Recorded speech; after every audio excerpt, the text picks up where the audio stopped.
محرم کے حوالے سے جتنے بھی سوالات ہیں نا، آج میں سب کو ایک ہی سوال میں نمٹا دیتا ہوں. تو میں جن لوگوں نے بھی محرم کے حوالے سے سوال بھیجے ہیں میں ان کے سوال پڑھ لیتا ہوں اور پھر سب کو ایک ہی جواب دے دیتا ہوں میں. تو پہلا سوال ہے جی، محرم میں کالے کپڑے پہننا. یہ محمود صاحب نے انڈیا سے پوچھا ہے کہ محرم کے مہینے میں بلیک کپڑے پہننا کیسا ہے. اچھا، ایک اور سوال محرم کے حوالے سے پوچھا ہے جی، محرم میں نکاح کرنا کیسا ہے. یہ سوال پوچھا ہے جی ظہور احمد نے کشمیر سے کہ اگر شادی محرم یا سفر کے مہینے میں کی جائے کیسا ہے. کچھ لوگ کہتے ہیں کہ ٹھیک نہیں ہے. اچھا بھائی آگے چلتے ہیں ہم. 10 محرم کو کون کون سے نبی کو نجات ملی. یہ سوال پوچھا ہے جی ام محمد نے. انہوں نے پوچھا ہے کہ جی کیا ان سب باتوں کی کوئی اصل ہے کہ آدم علیہ السلام کو آسمانوں سے 10 محرم کو اتارا گیا، حضرت نوح علیہ السلام کی کشتی اسی دن ٹھکانے لگی، حضرت ابراہیم علیہ السلام کو 10 محرم کو آگ میں ڈالا گیا، اس کی کیا حقیقت ہے. آگے ایک اور سوال پڑھ لیتے ہیں ہم. کیا قیامت محرم میں آئے گی؟ کیا قیامت 10 محرم کو قائم ہوگی؟ محمد فہد نواز ڈیرہ اسماعیل خان سے. اچھا جی آگے پوچھتے ہیں جی عاشورہ کے روزے کی فضیلت. یوم عاشورہ کے روزے کا کیا حکم ہے؟ محمد اقبال جموں کشمیر سے. اسی طرح عاشورہ کے دن کے حوالے سے ایک سوال پوچھا ہے جی 10 محرم کے ساتھ ایک دن کا روزہ ملانا، کیا صرف یوم عاشورہ کا روزہ رکھا جا سکتا ہے یا 10 محرم کے ساتھ 9 یا 11 کا روزہ ملانا بھی ضروری ہے؟ یہ سوال پوچھا ہے جی ساجد صاحب نے کراچی سے. عاشورہ میں قضا روزے کی نیت کرنا، کیا کسی کے قرض روزے رہتے ہوں اور وہ عاشورہ کے دن میں قضا روزے کی نیت بھی کر لے تو وہ قضا روزہ ہو جائے گا یا نہیں؟ یہ محمد اسماعیل نے راول پنڈی سے پوچھا ہے جی محرم کے دنوں میں روزے رکھنا، یعنی محرم کے عام دنوں میں روزے رکھنا. یہ سوال پوچھا ہے جی کیا محرم کے پہلے تمام 10 دنوں میں روزے رکھ سکتے ہیں؟ یہ صوبیہ ناز صاحبہ نے پوچھا ہے کرناٹک انڈیا سے. 10 محرم کو دسترخوان وسیع کرنا، یہ بڑا دلچسپ سوال ہے، اس میں میرا خیال ہے سب کو بہت زیادہ دلچسپی ہوگی. 10 محرم کے دن دسترخوان وسیع کرنے کی کیا فضیلت ہے جبکہ 10 محرم کو روزہ رکھا جاتا ہے؟ 10 دن میں کچھ کھاتے پیتے نہیں اور افطار کے وقت 11 محرم شروع ہو جاتی ہے، تو اس حدیث پر کس طرح عمل کیا جائے گا؟ عائشہ صاحبہ نے کراچی سے پوچھا ہے. اور ایک اور سوال ہے جی محرم میں حلیم بنانا کیسا ہے؟ کیا محرم میں شوقیہ حلیم بنانا اور کھانا جائز ہے؟ محمد زبیر.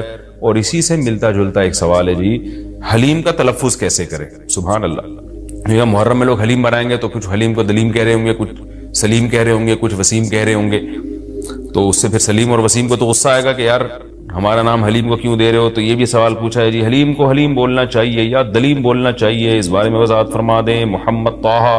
یہ سارے محرم اور محرم سے ملتے جلتے سوال تھے آج کے سیشن میں، تو میں نے کہا ایک ہی دفعہ میں سارے سوالات میں پڑھ لوں، پھر ایک ہی دفعہ میں ان سب کے جوابات ہو جائیں تو اچھا ہے.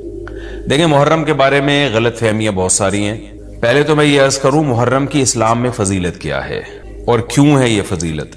رسول اللہ صلی اللہ علیہ وسلم نے فرمایا کہ محرم کو آپ صلی اللہ علیہ وسلم نے شہر اللہ قرار دیا ہے. صحیح حدیث ہے کہ آپ صلی اللہ علیہ وسلم نے فرمایا، صحیح مسلم کی حدیث ہے کہ رمضان کے روزوں کے بعد سب سے زیادہ جو روزے افضل ہیں وہ شہر اللہ المحرم، اللہ کے مہینے محرم کے، یعنی اللہ کی طرف اس محرم کی نسبت کی جا رہی ہے. تو یہ ایک بڑی فضیلت کی چیز ہے.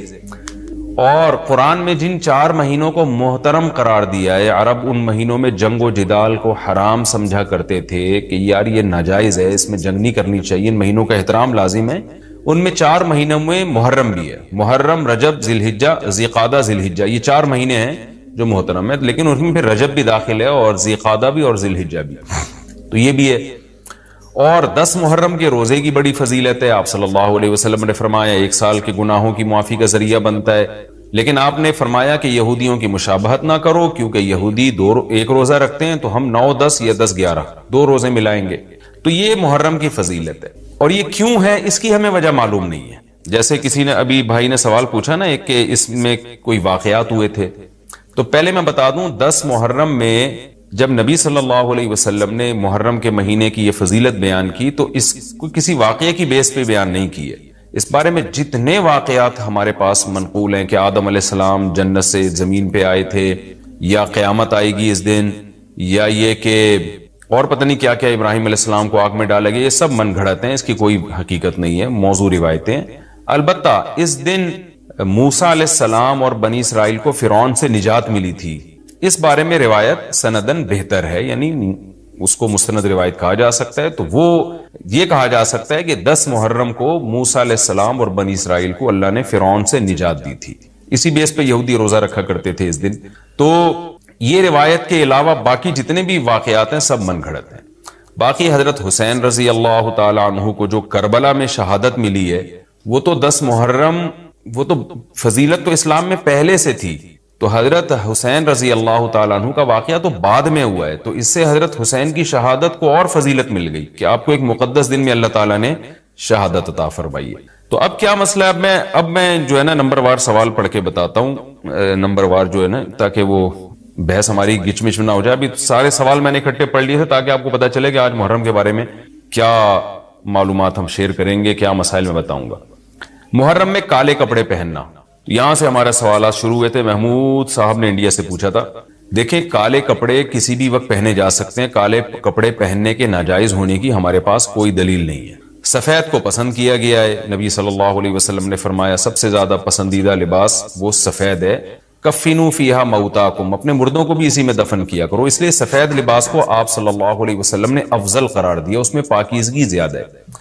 باقی نبی صلی اللہ علیہ وسلم نے مختلف رنگوں کے کپڑے پہنے، اس کی علماء وجہ یہ بیان کرتے ہیں کہ اس زمانے میں غربت تھی، آپ نے سفید لباس کو پسند تو کیا لیکن نبی کے لیے ہر وقت سفید لباس کا انتظام کرنا آسان نہیں تھا، غربت تھی، لباس پہن لینا ہی بڑی بات ہوتی تھی کہ لباس مل جائے کسی کو۔ کتنے واقعات ہیں کہ ازار ہے تو قمیض نہیں ہے، قمیض بڑی مشکل سے کسی کو ملتی تھی، کچھ چادر نہیں ہے اوپر پہننے کی، اتنی غربت کا عالم تھا۔ تو اس میں آپ صلی اللہ علیہ وسلم یہ تکلف کرتے کہ ہر قیمت پہ میرے لیے سفید لباس لے کر آؤ، تو یہ آپ صلی اللہ علیہ وسلم کے مزاج میں جو سادگی تھی یہ اس کے خلاف تھا۔ تو آپ نے دنیا میں تکلف نہیں کیا، جو جیسا لباس ملا پہن لیا، پسند سفید کو کیا۔ لہذا آج کیا ہے کہ آج اللہ نے لوگوں کو مالی وسعتیں دی ہیں، تو جو لوگ سفید لباس کا معمول بنا سکتے ہیں ان کے لیے افضل یہی ہے کہ وہ سفید لباس پہنا کریں، کیونکہ نبی صلی اللہ علیہ وسلم نے ہمیں اس کی ترغیب دی ہے۔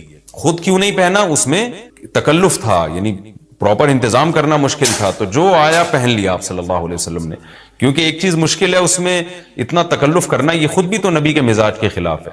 تو اس لیے ہم کہتے ہیں کہ بھئی جو ملے پہن لو، لیکن اگر لوگ آج کل تو لباسوں میں تکلف ویسے ہی بہت ہو رہا ہے، تو آپ نے جب سلوانے ہی ہیں، خریدنے ہی ہیں، تو سفید کو ترجیح دیں آپ، اس میں پاکیزگی زیادہ ہے، اس میں طہارت زیادہ ہے۔ آپ سفید لباس کے عادی ہو گئے، آپ سے کلر والا لباس پہنا نہیں جائے گا۔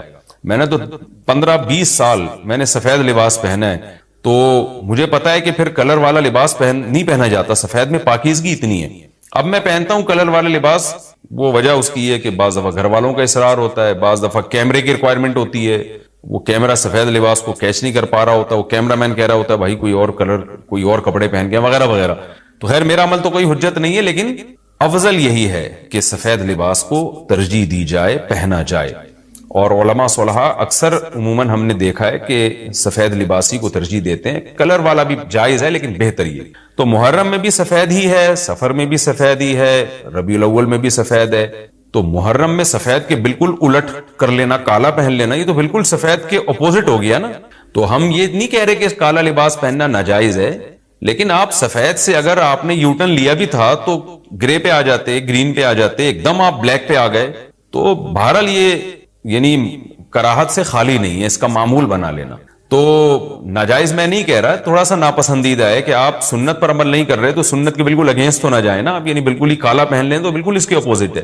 جائز ہے کالا پہننا بھی، لیکن بہتر بہرحال نہیں ہے۔ اور محرم میں کالا پہننا تو ہماری رائے میں بالکل ناجائز ہے، کیونکہ یہ شیعہ حضرات کی اپنی ایک رائے ہے، ان کی اپنی ایک دلیل ہے، ان کا اپنا ایک کانسیپٹ ہے، وہ یہ ہے کہ محرم میں حضرت حسین شہید ہوئے تھے تو ایک بڑے غم کی بات تھی، تو ہم غم منانے کے لیے کالا کپڑا پہنتے ہیں۔ تو ان کا مسلک ہے، وہ جیسے مسلک پہ اپنے عمل کرنا چاہیں وہ اللہ کے سامنے جواب دہ ہوں گے۔ ہم کسی کے مسلک پہ طنز نہیں کر رہے، ہم کوئی فرقواریت اور تشدد کی بات کرنا مناسب نہیں ہے، ملکی حالات اس کے متحمل نہیں ہیں۔ لیکن میں اہل سنت والجماعت حضرات سے کہتا ہوں کہ آپ یہ فیصلہ کریں بھائی، آپ یا تو پورے شیعہ ہو جائیں یا پورے سنی ہو جائیں۔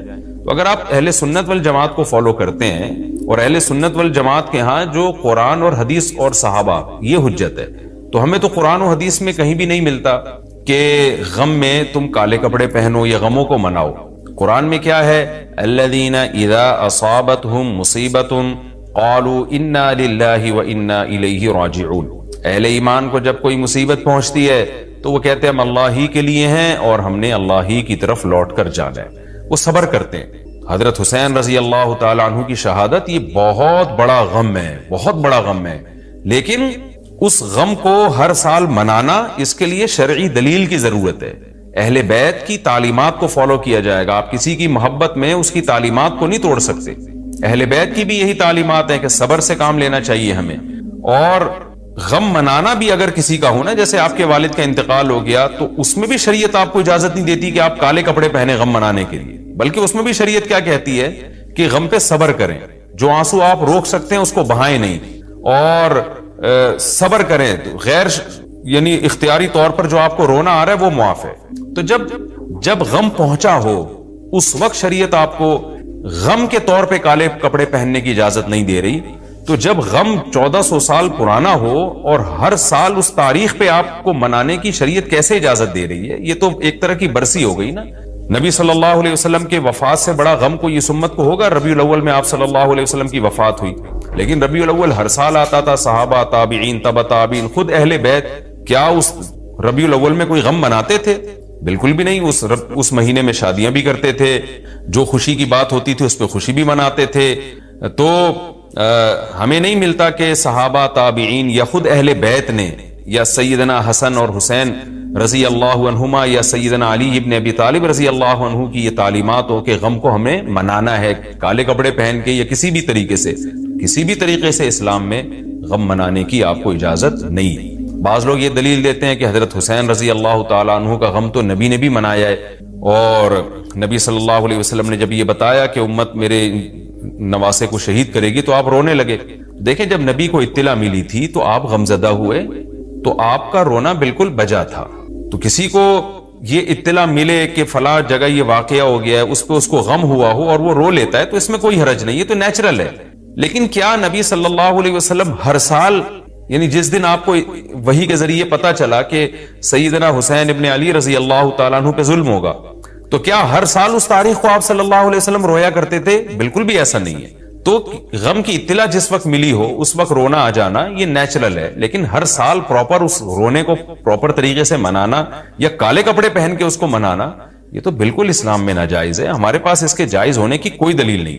تو شیعہ حضرات جو کر رہے ہیں آپ ان کو کرنے دیں، ان کو جا کے نہ چھیڑیں، آپ ان کو طنز نہ کریں. وہ ان کی جو رائے ہے وہ اس پر عمل کریں. اسلام میں فرقے تو ہیں ہمیشہ سے، ہم نے تو یہ دیکھنا ہے کہ کون سا صحیح ہے، ہم نے تو اس کو فالو کرنا ہے. تو جو ہمیں صحیح لگے گا ہم اس کو فالو کریں گے. باقی ہم کسی کے نفرتیں پھیلانے کے بہرحال ہم قائل نہیں. تو جو وہ کر رہے ہیں آپ ان کو کرنے دیں، لیکن آپ یہ کام ہرگز نہ کریں، کیونکہ ہمارے لیے جو حجت ہے وہ قرآن، حدیث اور اہل بیت اور صحابہ کرام. تو ان کی جو تعلیمات ہیں ہم نے اس کو فالو کرنا ہے. ان کی تعلیمات میں کہیں بھی نہیں ہے، کوئی مستند روایت نہیں ہے کہ غم منانے کے لیے کسی نے کالے کپڑے پہنے ہو. غم منانا ہی جائز نہیں ہے، تو اس کے لیے کالے کپڑے یا کوئی اور کلر پہننا کہاں سے جائز ہو جائے گا؟ تو اس لیے محرم میں نارملی تو کوئی بھی وقت میں آپ کالے کپڑے پہن سکتے ہیں، لیکن محرم میں جب آپ پہنیں گے تو اس میں ایک تائید ہوتی ہے کہ گویا آپ بھی اس بدعت میں ان کی تائید کر رہے ہیں. اور رسول اللہ صلی اللہ علیہ وسلم نے فرمایا من تشبہ بقوم فہو منہم، جو کسی قوم کی مشابہت اختیار کرتا ہے وہ انہی میں سے ہے. تو اگر آپ چاہتے ہیں کہ آپ کا شمار قیامت میں اہل سنت والجماعت میں نہ ہو، آپ کو شیعہ مسلک ٹھیک لگتا ہے، تو پھر پراپر آپ شیعہ مسلک پراپر پورے طور پر اختیار کریں. آپ آدھا تیتر آدھا بٹیر چلنا تو ٹھیک نہیں ہے نا. اور اگر آپ چاہتے ہیں قیامت میں آپ کا شمار اہل سنت والجماعت میں ہو تو پھر مکمل اہل سنت والجماعت کو فالو کریں آپ. تو ان کو جو ہے اپنے حال پہ چھوڑ دیں. میں پھر بتا دوں، میں لڑائی جھگڑوں کا قائل نہیں ہوں. شیعہ حضرات آتے ہیں یہاں پہ بیٹھتے ہیں، گپ شپ لگاتے ہیں، چائے پانی بھی چلتا ہے. میرے دوستوں میں بھی ہیں بعض شیعہ حضرات، سلام دعا ہے ان سے، لیکن مذہب پہ بحث نہیں ہوتی. لکم دینکم ولی دین. ہم اس سے کہتے ہیں ٹھیک ہے بھائی، آپ اپنے رائے پر عمل کریں، بحث مباحثہ نہ کریں. ہاں جو سیکھنے کے لیے ہم سے آنا چاہے ہم محبت سے اس کو سمجھائیں گے، جو نہیں آ رہا سیکھنے کے لیے تو پھر ہم اس سے بحث نہیں کرتے. تو لڑائی جھگڑے نہ کریں، لیکن سنی حضرات کو، اہل سنت والجماعت کو، بل جماعت کا مطلب کیا ہے؟ ہم حدیث کو بھی مانتے ہیں، بل جماعت صحابہ کو بھی مانتے ہیں. تو صحابہ میں اہل بیت بھی داخل ہیں، اہل بیت کے علاوہ بھی صحابہ ہیں. تو کسی کی بھی ہماری رائے تو یہی ہے کہ کسی کی بھی تعلیمات نہیں، ہمیں تو احادیث میں کچھ بھی نہیں ملتا.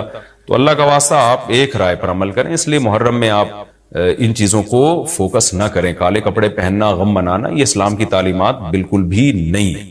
تو یہ تو میں نے سوال کا جواب دیا کہ محرم میں اسپیسیفک کالے کپڑے اگر آپ پہنیں گے تو یہ ایک بدعت کی تائید ہوگی، تو نبی صلی اللہ علیہ وسلم نے تائید سے منع کیا ہے۔ اسی میں ایک سوال ہے جی، محرم میں نکاح کرنا کیسا ہے؟ یہ سوال بھی ظہور احمد نے کشمیر سے پوچھا ہے۔ محرم میں نکاح کرنا بھی جائز ہے، بلکہ ہمارے مسلک کے مطابق باعث برکت ہے، کیونکہ محرم کو اللہ کے نبی نے محترم قرار دیا ہے، جو قابل احترام مہینہ ہے تو مقدس ہے، تو مقدس مہینے میں عبادت کا ثواب بھی زیادہ ہوتا ہے، اور نکاح بھی شریعت میں عبادت ہے۔ نکاح کیسے عبادت ہے؟ شریعت نے نکاح میں عبادت کا رنگ ڈال دیا ہے۔ دیکھیں آپ کہ نکاح ایک معاملہ ہے، لیکن اس سے پہلے خطبہ بھی ہوتا ہے۔ خطبہ جمعے کی نماز سے پہلے ہوتا ہے، خطبہ عید کی نماز سے پہلے ہوتا ہے، خطبہ استسقاء کی نماز سے پہلے ہوتا ہے، خطبہ حج میں ہوتا ہے۔ یہ ساری عبادتیں ہیں نا جس میں خطبہ ہے، لیکن اسلام نے کیا کہا؟ نکاح سے پہلے بھی خطبہ ہوگا۔ اس کا مطلب اسلام نکاح کو عبادت قرار دے رہا ہے، نکاح میں عبادت کا رنگ بھر رہا ہے۔ تو عبادتیں تو مقدس مہینے میں زیادہ ثواب ہوتا ہے ان میں۔ تبھی آپ دیکھیں نبی صلی اللہ علیہ وسلم نے فرمایا رمضان کے بعد سب سے زیادہ روزوں کا ثواب محرم میں ملتا ہے، کیوں؟ مقدس ہے نا، تو عبادت کا ثواب بڑھ گیا اس میں۔ تو اس حدیث سے صاف ہمیں پتہ چلتا ہے کہ اگر کوئی محرم میں اس نیت سے نکاح کرتا ہے کہ مقدس مہینہ ہے تو اس میں عبادت کا ثواب بڑھ جائے گا، اور اس میں انشاءاللہ اللہ سے امید کی جا سکتی ہے کہ خیر و برکت زیادہ ہوگی۔ تو اس کو منحوس سمجھنا جائز نہیں ہے۔ اگر آپ کہتے ہیں اس مہینے میں چونکہ حضرت حسین رضی اللہ تعالیٰ عنہ کی شہادت ہوئی ہے اس لیے منحوس ہے، تو یہ غلط ہے۔ ایک تو ہماری نظر میں شہادت ایک بہت مقدس مقام ہے، اس کی وجہ سے کوئی مہینہ منحوس نہیں ہو سکتا، مقدس تو ہو سکتا ہے، منحوس نہیں ہو سکتا۔ دوسری بات یہ کہ یکم محرم سے لے کے 29 یا 30 ذی الحجہ تک اسلامی تاریخ میں کوئی ایسا دن نہیں ہے جس میں کسی مقدس شخصیت کی شہادت نہ ہوئی ہو یا کسی پہ ظلم نہ ہوا ہو۔ اگر آپ تاریخ کے اوراق اٹھا کے دیکھیں، ہر مہینے ہر تاریخ کو کوئی نہ کوئی اسلام میں اچھا واقعہ بھی ہوا ہے اور برا واقعہ بھی ہوا ہے۔